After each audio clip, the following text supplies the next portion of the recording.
আমার কলকাতা নিউজ, কথা হবে সামনাসামনি।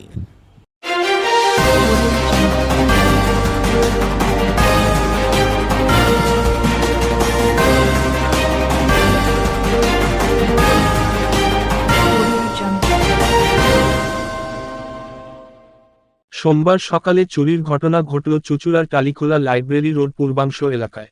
ওই এলাকার বাসিন্দা প্রাক্তন গ্রন্থাগারিক শ্যামল সিনহার বাড়ির আলমারি খুলে লকারে থাকা মেয়ে সংযুক্তা সিনহার ব্যক্তিগত ব্যাগ নিয়ে চম্পট দিল কেউ বা কারা। ঘটনার সময় সকাল 7:30 নাগাদ শ্যামলবাবু দোতলায় ঘুমাচ্ছিলেন। স্কুল শিক্ষিকা সংযুক্তা লেখালেখির কাজ করছিলেন, আর শ্যামলবাবুর স্ত্রী অঞ্জনা তখন পুজো দিচ্ছিলেন। পুজো শেষে নিচে রান্না করতে নেমে দেখেন ঘরের আলমারি খোলা, লকারে থাকা মেয়ের ব্যাগটি উধাও।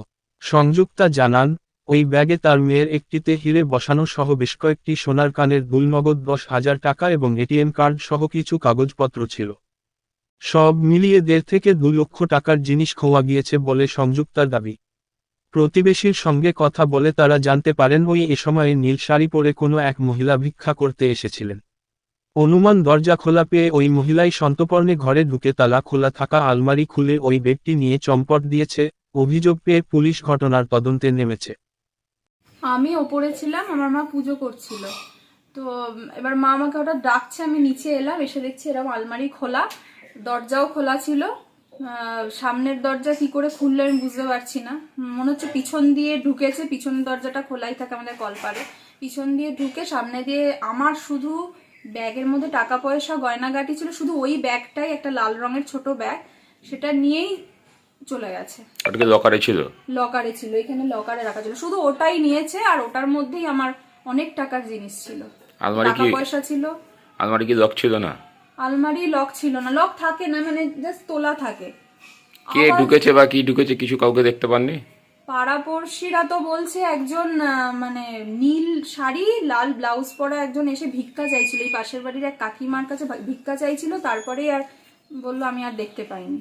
আর আমাদের দুটো গেট আছে, এই গেট দিয়ে মানে সামনের এদিক দিয়ে ঢুকে পিছনের গেট দিয়ে মনে হয় বেরিয়ে গেছে, দুটো গেটই খোলা ছিল। কি কি গিয়েছে খোয়া? আমার মেয়ের 4-5টা দুল ছিল, ডায়মন্ডের ছিল, তারপরে আমার মানে 10,000 টাকা ছিল, তারপরে কিছু গুরুত্বপূর্ণ বিল ছিল, আর এটিএম কার্ড ছিল। কত হবে সব মিলিয়ে তাও? 1.5-2 লাখ টাকা তো হবেই। পুলিশ কি বলছে? পুলিশ বললেন এনকোয়ারি হচ্ছে, পুলিশ এসেছিলেন, আমি গিয়ে থানায় জানাই, তারপরে আসেন ওনারা, এসে দেখে গেছেন। এর আগে এরকম ঘটনা ঘটেছিল কোনোদিন এই পাড়ায় বা আপনাদের এখানে? আমাদের এখানে ঘটেনি। আমার কলকাতা নিউজ, কথা হবে সামনাসামনি।